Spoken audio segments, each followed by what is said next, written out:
So good morning, students. Hope you are doing well and great. Today we will discuss the remaining concept of Income Tax Act 1961. So today we will read through slides.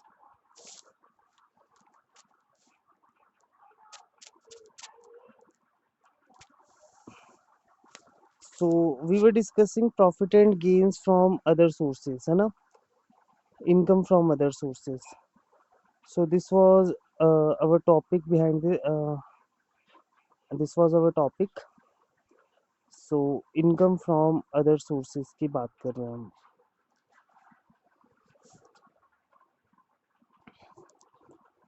So yesterday मैंने आपको समझाया भी था कि इसमें कौन कौन सी incomes आती है, तो उन्हीं इनकम्स की हम बात करेंगे. सो फर्स्टली रेजिडुअल नेचर की सभी इनकम्स इसमें आती है. 2 minute, please give me few minutes. Income from other sources.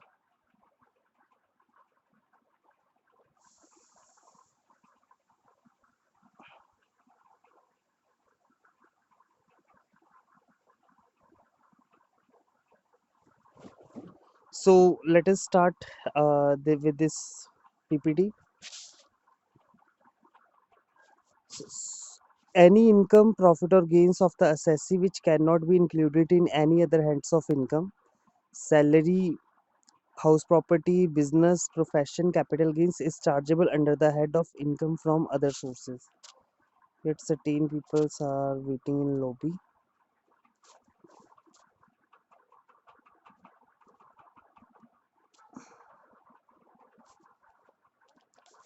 Lisha Nafri.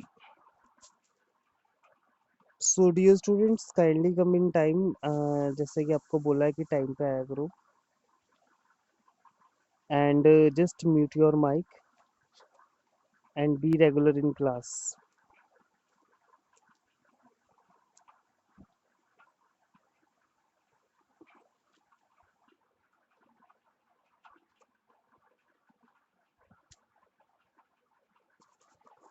सो हम बात कर रहे थे कि ऐसी कौन सी इनकम है जो इसमें आती है. तो एनी इनकम, प्रॉफिट्स और gains of the assessee which can not be included in any other heads of income. तो अगर कोई भी इनकम जो किसी भी हेड में नहीं आती है वो इसमें आती है. 5 हेड्स बनते हैं. Income from salary, income from house property, income from house property, business और प्रोफेशन और कैपिटल गेन्स. ये सब इसमें आते हैं. तो कोई भी ऐसी इनकम जो इन पांचों हेड्स में नहीं आती वो आती है इनकम फ्रॉम अदर सोर्सेज में. और we also it is also known as residuary head of income. So dear students, income from other sources में कौन कौन से सेक्शंस अप्लाई होते हैं. तो basically as we discussed earlier there are main 3 sections. Section 56, section 57, section 58. Section 56 में basis of charge, section 57 में permissible deductions, section 58 में अमाउंट नॉट डिडक्टेबल. सो अगर आप अपनी स्क्रीन पे देख रहे हैं तो ये डायरेक्ट पीपीटी चल रही है. ये जो भी पीपीटी है ये वो वर्क कर रही है. So section 56 of income chargeable under other sources में we discussed yesterday dividend. So dividend क्या होता है? Dividend is a part of profit that is shared among the share holders, जो कि शेयर होल्डर्स में बढ़ता है. So dividend, deemed dividend under section 2 subsection 22 from Indian company or any dividend from foreign company is taxable in the hands of shareholders. Dividend is exempted from tax in the hands of shareholders since company is paying tax on dividend. तो company के अब tax कौन देगा? वो company देगी या share holders देंगे? तो आपको इसमें क्या लिखा हुआ है कि कोई भी डिविडेंड जो कंपनी को फॉरेन कंपनी से मिलता है वो किसके हैंड्स में टैक्सेबल होता है? वो शेयर होल्डर्स के हैंड में टैक्सेबल होता है. So dividend is exempted from tax in the hands of shareholders since company is paying tax on dividend.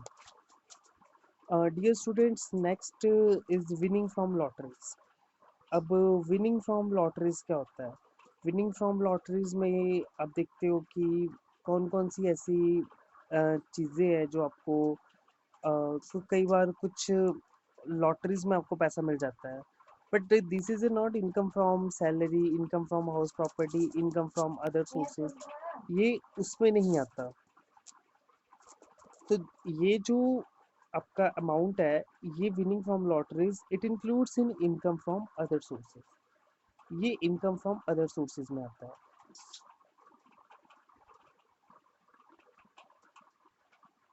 Hope you are understanding me what I am saying and screen is visible to you.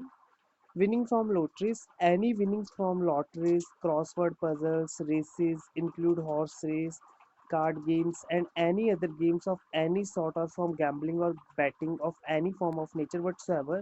It's all included in Section 56 under Income Tax Act 1961. तो हम इसमें इस topic में हम basically क्या देखते हैं, हम बेसिकली देखते हैं कि कौन कौन सी इनकम्स है जो इसमें आती है। इसमें डिविडेंड्स आता है, विनिंग फ्रॉम लॉटरीज आती है। अब थर्ड है employees contribution towards staff welfare scheme. Any sum received by an assessee from his employee as contribution to any staff welfare scheme is taxable in the hands of employer under the head income from other sources if not chargeable under the head business or profession। कोई भी ऐसी income है जो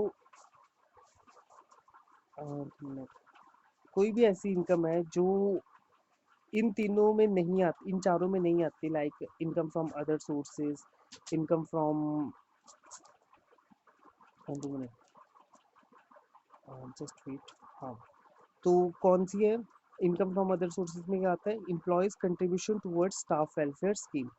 Any sum received by the assessee from his employee as contribution to any staff welfare scheme is taxable in the hands of employer under the head income from other sources if not chargeable under the head business or profession। So yet certain incomes are also there. Interest on security and bonds. Interest on debentures, government securities, bonds is taxable if not chargeable under the head business or profession। Then rental income from machinery, plant or furniture let on hire if not chargeable under the head business or profession। तो rental income भी मैंने आपको कल समझाया था कि कई बार हम क्या करते हैं, अपना पर्टिकुलर एसेट रेंट पे दे देते हैं, तो उस पे जो हमारे को इनकम रिसीव होती है, तो ये भी क्या होता है, ये भी इसी के अंडर आती है। Then sum received under keyman insurance policy. कोई भी सम है तो, बट प्यारे बच्चों अभी तक हम क्या कर रहे हैं, अभी तक हम वो इनकम्स देख रहे हैं जो कि आपकी, जिन पे टैक्स लगता है।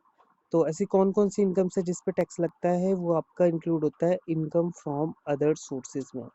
एज यू नो दैट कि there are 5 heads of income, there are 5 heads of income, and first head is income from salaries, second income from house property, third business and profit and gains from business and profession, and fourth head is 2 minutes, Parvinder. Dear students, kindly come in time। Mr. Parvinder Singh,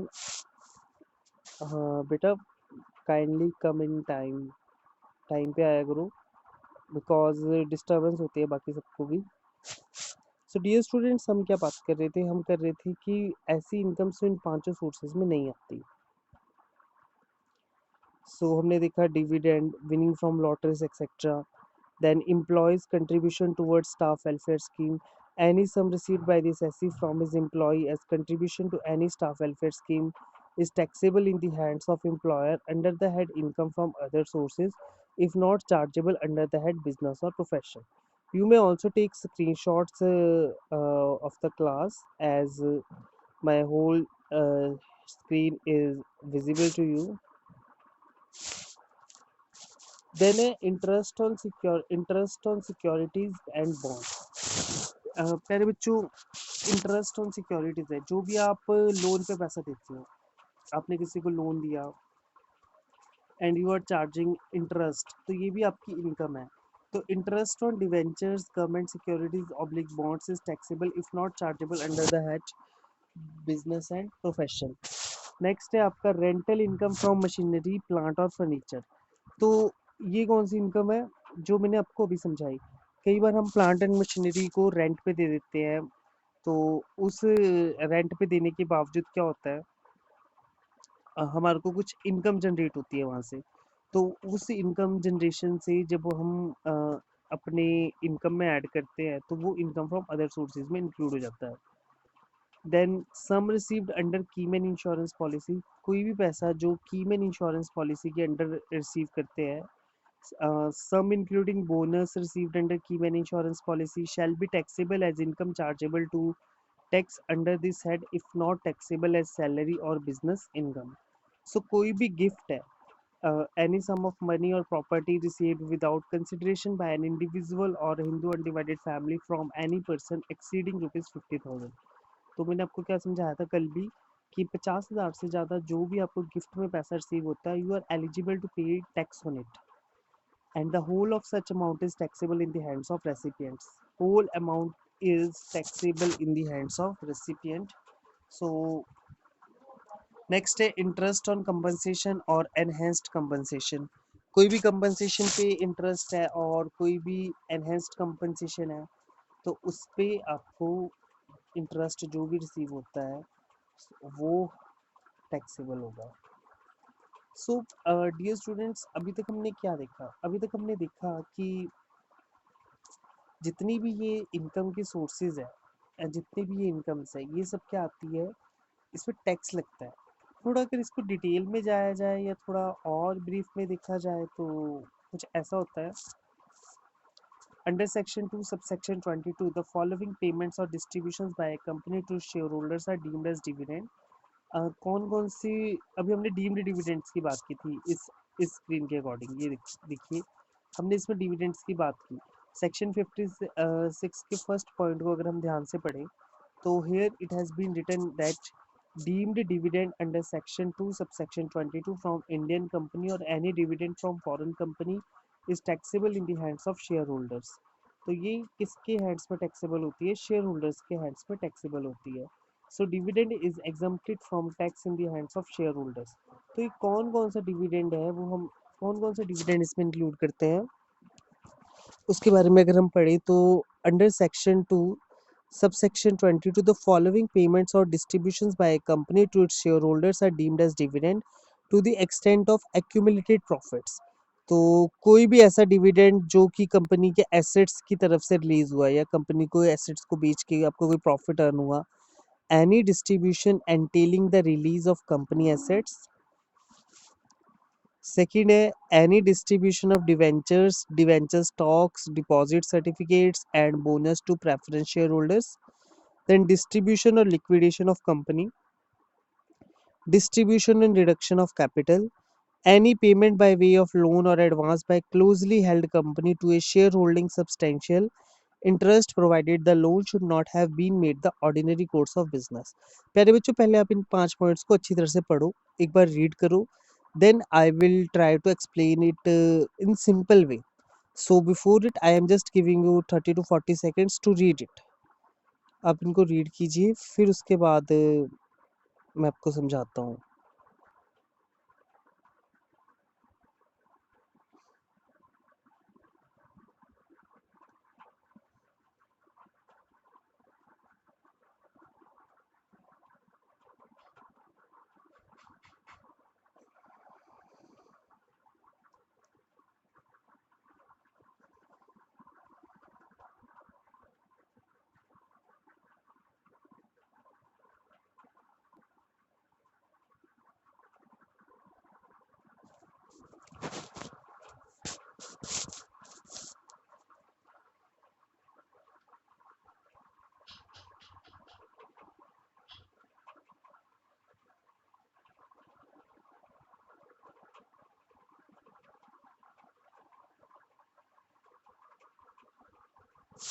so hope आपने इसको पढ़ लिया होगा अच्छे से।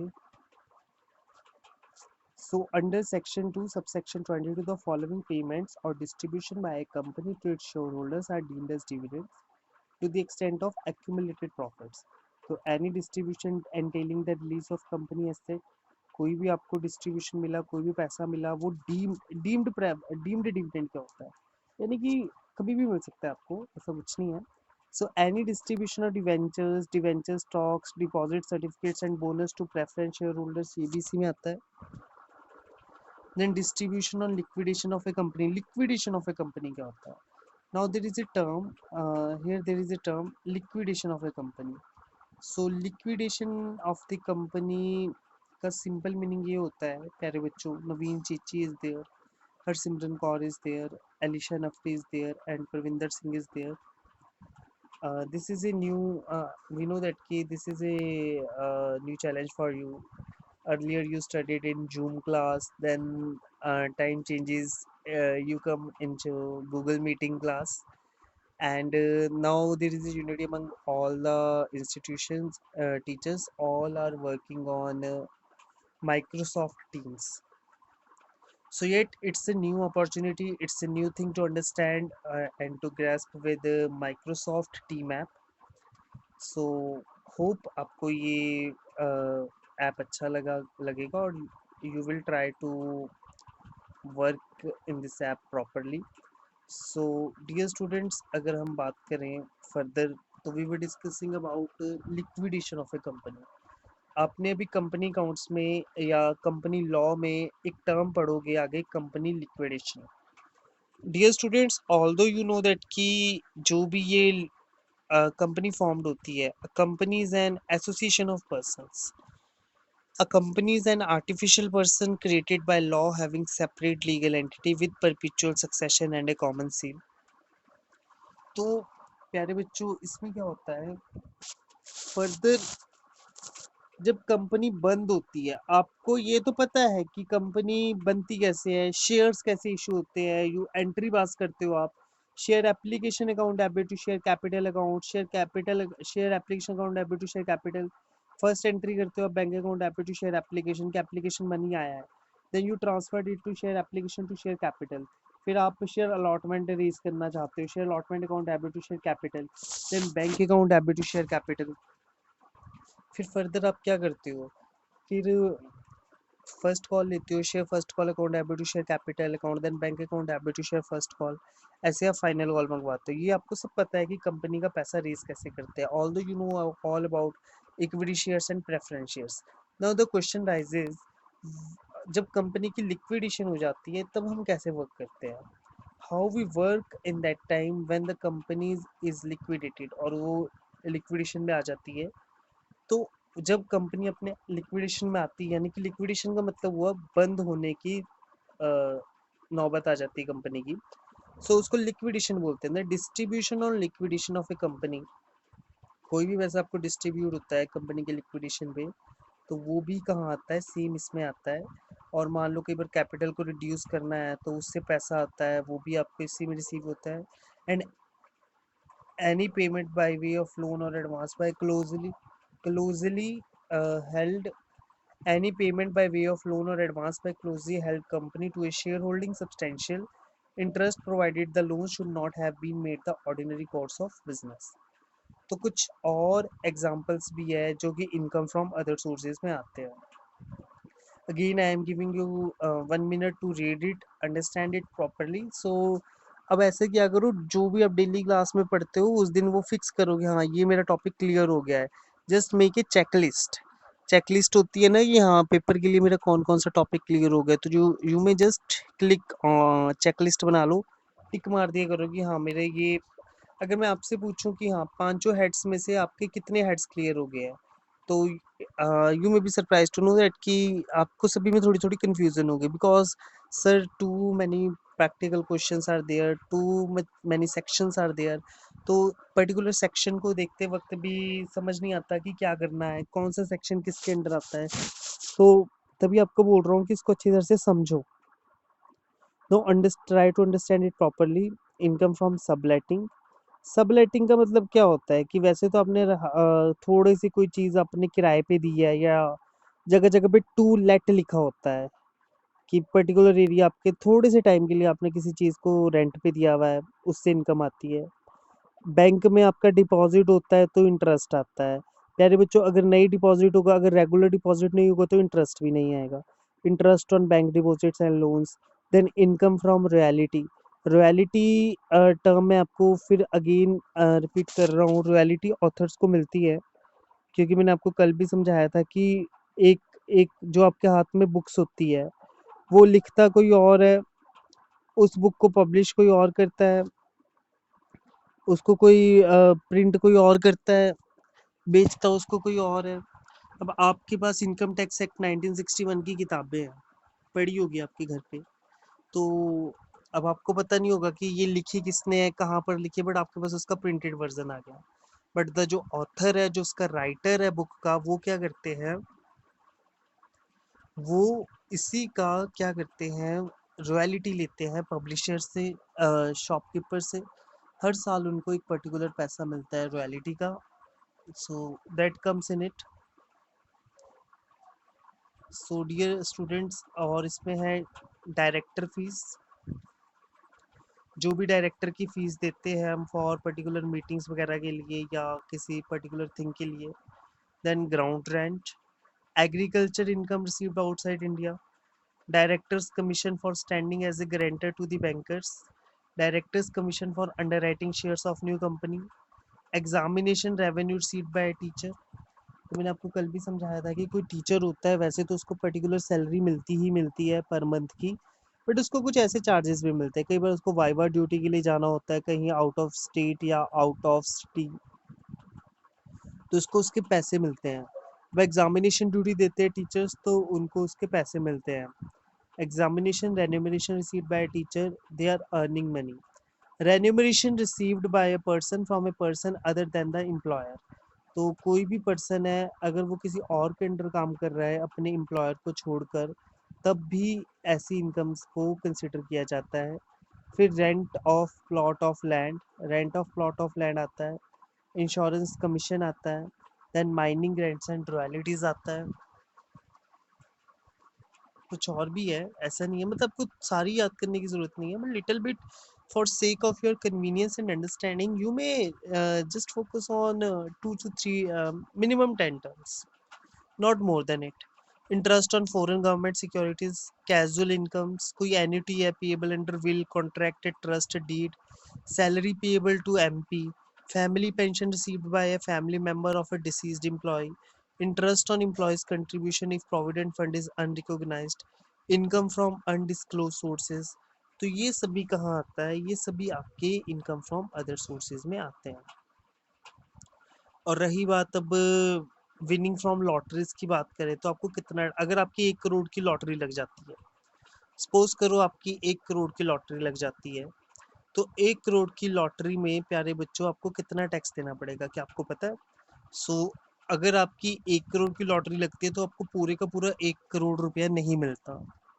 You are not entitled to get the complete 1 crore rupees. आपको 30% tax वहीं पर डिडक्ट करवाना पड़ता है। तो 1 करोड़ में कितना मिलेगा, 70 लाख रुपए मिलेगा। मान लो 1 लाख की लॉटरी लगी तो आपको 70 हजार रुपये मिलेगा। अब जो केबीसी वगैरह है, कौन बनेगा करोड़पति में, जितने भी लोग पैसा विन करते हैं, तो वो भी इनकम फ्रॉम अदर सोर्सेज में ही आता है। वो उनकी कोई रेगुलर इनकम तो है ही नहीं जो बिजनेस से आती है, वो भी तो इनकम फ्रॉम अदर सोर्सेज में ही आता है ना, रेगुलर उसकी उनकी इनकम्स तो है ही नहीं है। तो येट क्या होता है, इन्हीं सोर्सेज के थ्रू 30% टैक्स चार्ज करते हैं इनकम टैक्स में, यानी कि जिन्हें 1 लाख रुपए जीते हो उन्होंने कितना देना पड़ेगा, उसको मिलता है 70,000। तो जिसने 30,000 3 लाख जीता उसको 90,000 रुपये टैक्स देना पड़ेगा, सिंपल सी बात है। तो ऐसे 30% टैक्स आपका डिडक्ट होता है। यहाँ लिखा भी है in this slide, tax incidence on winning from lotteries etcetera. तो gross winnings from lotteries, crossword puzzles, races including horse race, card games of any sort और एनी अदर गैम्बलिंग और betting of any nature whatsoever are chargeable in income tax at a flat rate of 30%। Again, I am repeating it. Gross winning from lotteries, crosswords, puzzles, races including horse race, card games of any sort or from gambling or betting of any nature whatsoever are chargeable in income tax at flat rate of 30%। So यहाँ पर बात करें permissible, थोड़ा सा ही पढ़ेंगे, एक ही स्लाइड, नेक्स्ट स्लाइड एंड 2 ही स्लाइड्स रह गई है, 12 स्लाइड्स थी इसमें। तो कौन, अब मैंने आपको कल भी समझाया था कि आपने शुरू से इनकम टैक्स पढ़ रहे हो, तो वहाँ पर क्या होता है, 3 चीज़ें आती है, या तो ऐसी चीज़ें जिन पे पूरे का पूरा टैक्स लगेगा, आपको टैक्स पे ही करना पड़ना, या कुछ परमिशेबल डिडक्शंस होती है कि हाँ, इतने रेट पे डिडक्शन होगी, उससे ज़्यादा नहीं होगी, कंडीशंस लग जाती हैं। Whatsoever we discussed in income from salaries, तो हम जब एचआरए का कांसेप्ट पढ़ते हैं, या हम कोई अदर इनकम का कांसेप्ट पढ़ते हैं, या फिर कोई इंश्योरेंस रिसीप्ट का कांसेप्ट पढ़ते हैं, व्हाट वी स्टडीड दैट कि in this particular thing, particular चीज़ तक तो टैक्स लगेगा, उसके बाद टैक्स नहीं लगेगा। Permissible deductions allowed under Section 57, Commission on Remuneration for releasing dividend or interest on securities.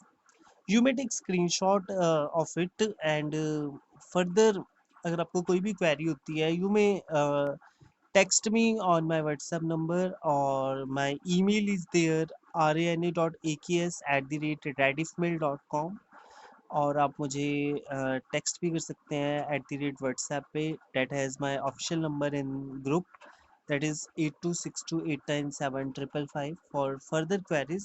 And you may also further search in Google, but again and again I am repeating that ki income tax subject is very interesting subject.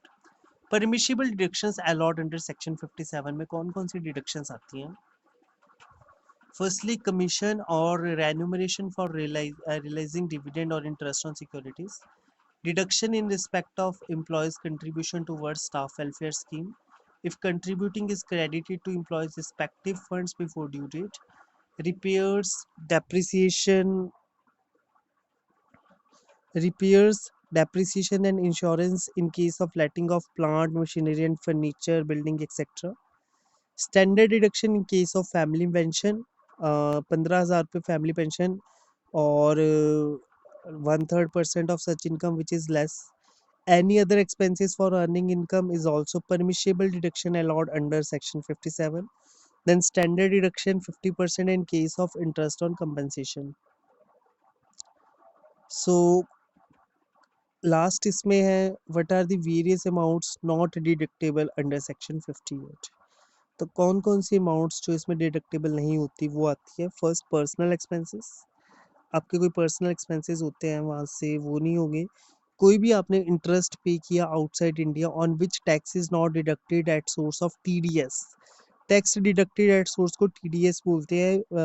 अब आने वाले further units में हम इसकी discussion करेंगे।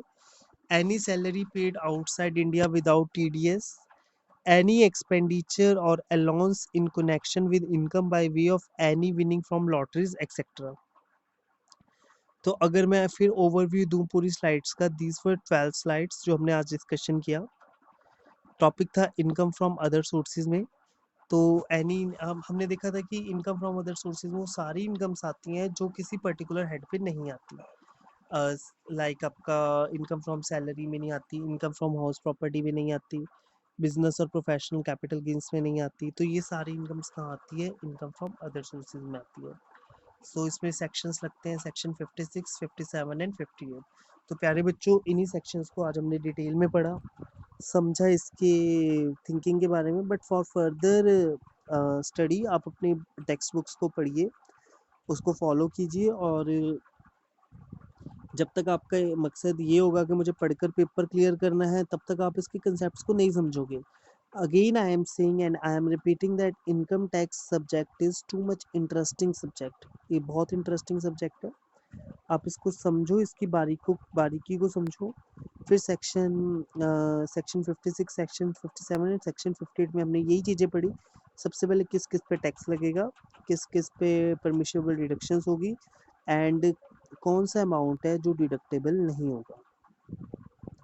So again only it's really too much shocking कि सिर्फ 11 बच्चों में से 4 ही बच्चों ने अटेंड की क्लास, और क्लास लगे को 36 मिनट 16 सेकेंड्स हो चुके हैं। So may I attend your roll call, अगर आप ध्यान से सुन रहे हैं। Only 4 students are there. Naveen चीची है,